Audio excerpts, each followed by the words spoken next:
DG school app में आपका स्वागत है। आज मैं आप लोगों के बीच डैफोडिल जो कि JCERT क्लास 8 का है, यूनिट 3A का टॉपिक है Siachen the place of wild roses.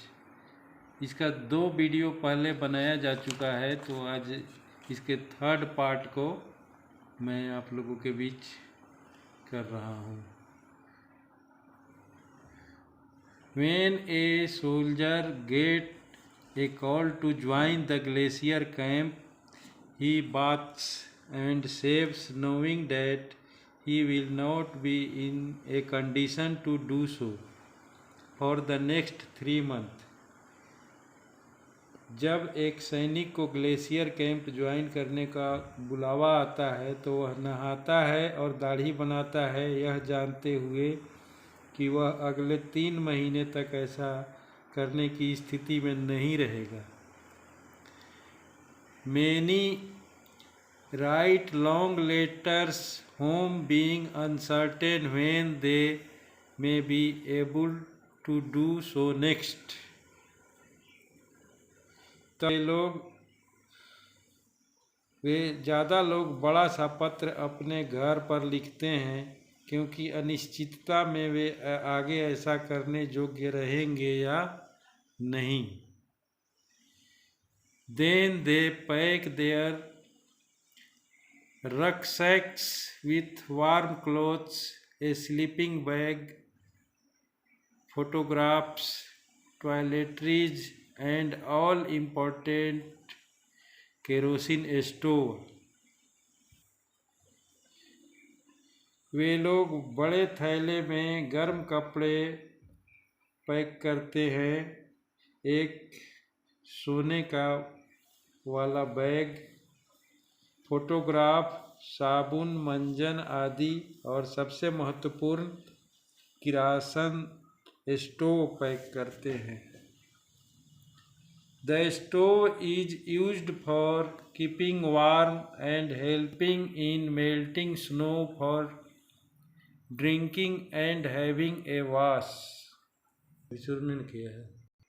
The stove is used to keeping warm and helping in melting snow for drinking and having a wash. Stove का प्रयोग गर्मी रखने के लिए और पानी पीने और धोने के लिए बर्फ पिघलाने में किया जाता है।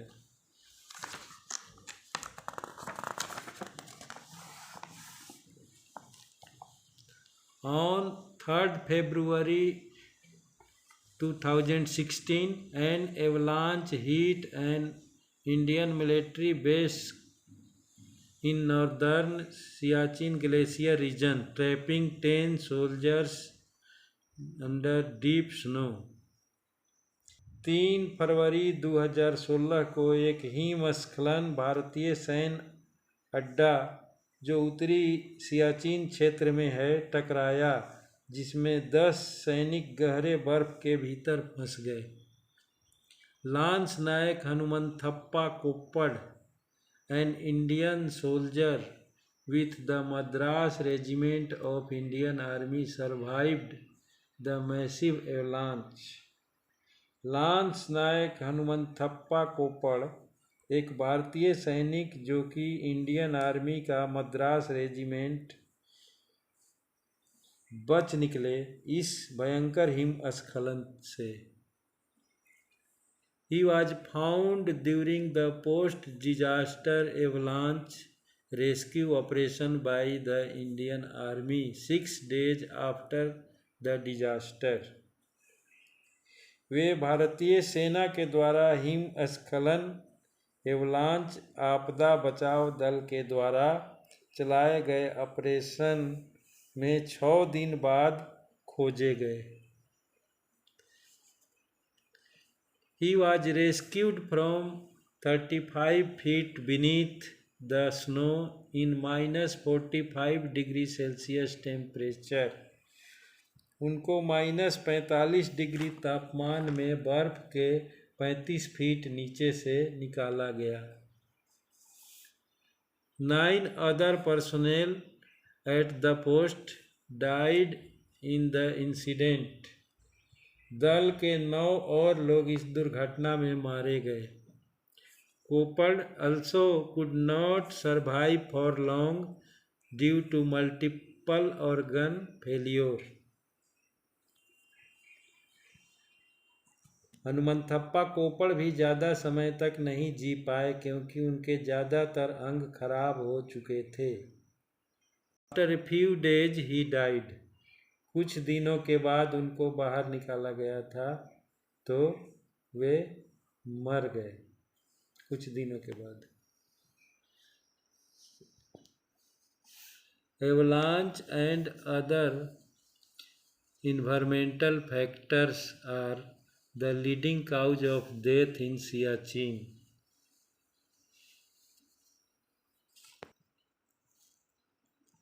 हिमस्खलन और अन्य पर्यावरणीय घटनाएं सियाचिन में मृत्यु के कारण की ओर ले जाती है। Over 870 soldiers have lost their lives in the recent past due to climatic conditions and environmental factors. 870 से ज़्यादा सैनिक हाल के बीते दिनों में जान गंवाया सिर्फ जलवायु की स्थिति और पर्यावरणीय घटनाओं के कारण। Despite such challenges and hardships, our army men are always ready to serve the nation and make our countrymen feel safe and secure all the time. इन सभी बाधाओं और कष्टों के बावजूद हमारे सैनिक हमेशा अपने देश की सेवा के लिए तैयार हैं और हमारे देशवासियों की रक्षा और सुरक्षा के लिए हमारी सेना हमेशा तैयार है। जय हिंद।